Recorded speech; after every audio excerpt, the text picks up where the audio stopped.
Everyone, thanks for checking out this video. Today we're going to review You Are the Company You Keep. Is your inner circle helping you to improve, or they're hurting you? So before we dive into the specifics of getting the right company around you or evaluating your company, just take a mental note of the circles in your life of friends you have. And for me, when I look back, as my life progressed, I have had different groups of friends in different situations, right? And each group was there for me during that time in my life. That doesn't mean they were going to stay there forever. It's an interesting component to think, because some people might think that that is like mean or selfish or whatnot, but it is the natural flow of life.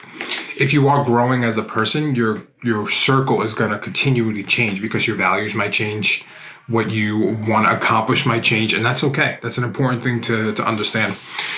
Like for me, a couple things I noticed when I was in college. I was on the football team for a year, and that was my group. That was my core group. And this is just an example rather than anything, but that football team was my group. And it was like, oh, okay, we do everything together. We are friends because of proximity. And then I remember my junior year, I joined like a fraternity, and that became my new group. So just naturally, I shifted from one group to the next. And you could tell that the different values or the different things that these people brought to the table helped create the person I am today.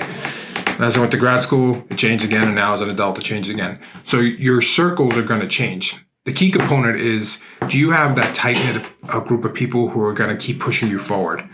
Because that's really what matters. They always say you are the average of the 5 people you spend your most time with. That is so true. So if you're spending your time with someone who is very complacent or basic, then most likely you will be. That's the reality of it. So the first step is really understanding what you want, what you value, and where you want to go in life. And then the second step is start to reach out to people who are aligned with that vision. Doesn't mean you'll be friends right away, right? Like making friends as an adult is challenging. It's awkward. But if you align with someone who is on that same path, it's going to be easy, and your inner circle is going to start to grow. Also, a side note to that is, as you get older, your inner circle gets smaller. It's the reality of it, and it's okay. It's okay to have a small group of friends, because not everyone's going to see the world the way you do, and you want to make sure that you're around people who are going to challenge you and not just be yes people. That's an important aspect too, to keep growing your mind and growing where you want to be in life. I would say a couple other things would be, find different groups to be around. Like if you have a hobby, find a group that likes that hobby. Try to meet people in that same situation, because you already have a common thread of like. Doesn't mean that you'll like other things, but it may mean that. So just find that hobby group and start to elaborate that. And then always think bigger. Like, hey, if I'm thinking bigger right now and you're consistently talking to someone who's not, find someone who's going to be thinking bigger.